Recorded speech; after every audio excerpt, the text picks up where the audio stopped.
చంద్రయ్య అనే షావుకారు దుకాణంలో చిదానందం అనే వ్యక్తి కొత్తగా పనిలో చేరాడు. ఒకరోజు అతడు చంద్రయ్యతో ఇలా అన్నాడు. అయ్యా, నేను రేపు పనిలోకి రాలేను.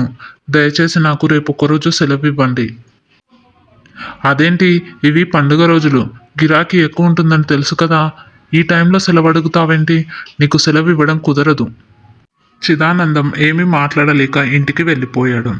2 రోజుల తర్వాత మళ్ళీ వచ్చాడు. అయ్యా, పండుగ రోజులు అయిపోయాయి కదా, నాకు చాలా అవసరం ఉంది. రేపు పని ఉంది. కనీసం రేపు ఒక్కరోజైనా సెలవు ఇవ్వండి. ఏంటయ్యా నువ్వు ఎప్పుడు సెలవులు కావాలని అడుగుతావు? ఇలా చీటికి మాటికి సెలవులు అడగడం ఏమీ బాగాలేదు. నేను సెలవు ఇవ్వడం కుదరదు.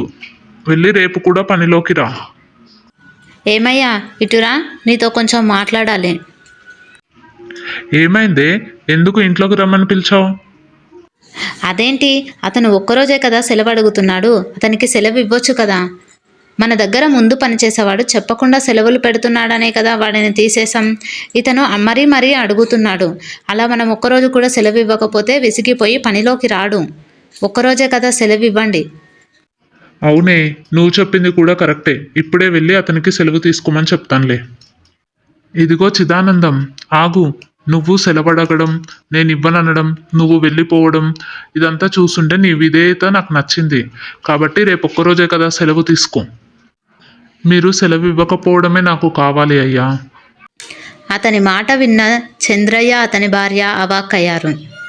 అయ్యా, నేను మొన్న మిమ్మల్ని సెలవడిగింది నా భార్యని తన పుట్టింట్లో దిగబెట్టి రావడానికి. అది ఒక్కసారి వాళ్ళ పుట్టింటికి వెళ్ళిందంటే మళ్ళీ ఒక పట్టాన తిరిగి రాదు.